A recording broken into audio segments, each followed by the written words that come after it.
Main Street in Ellicott City is officially open again. It's been a little over 2 months since that flash flooding devastated the historic downtown and killed 2 people. And while the roadblocks are now clear, a number of restaurants and stores are still closed for business. ABC 2's Mallory Safaste is live with more on their continued efforts to rebuild. Mallory?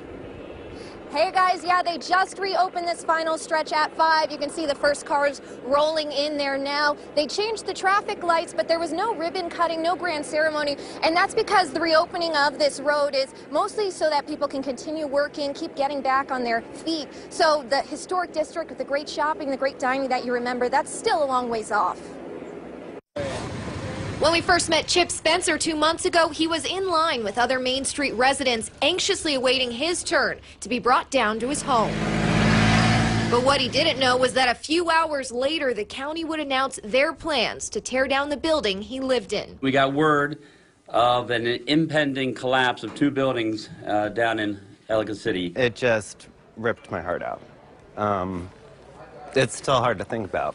Fortunately, they were able to figure out a way to preserve the 2 buildings, but last Saturday was the first time Spencer was able to get in and finally take stock of his most valuable belongings. This was my grandparents', and it's one of the pieces I really didn't want to lose. It's still going to be a while before he calls this home again. Construction is expected to take another year.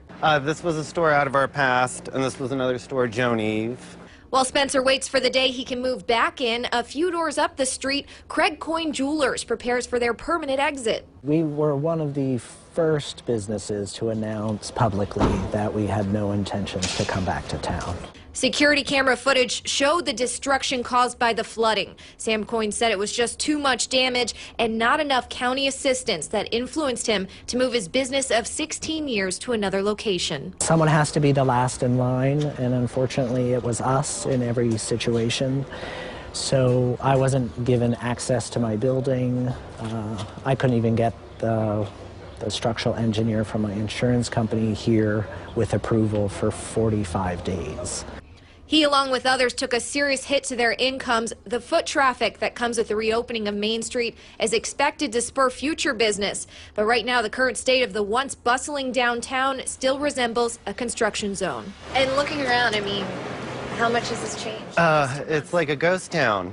A couple of my neighbors have moved back in, but it's a ghost town down here. It's surreal to be down here. Up and down the street, but if you do come down here, you will see a lot of boarded up businesses, but there has still been a lot of progress done, and it's only going to continue. Now, if you do want to help, you can donate to the Ellicott City Partnership or come down here, come check out the businesses that are open, and as they continue to reopen one by one. Reporting live in Ellicott City, Mallory Safaste, ABC 2 News.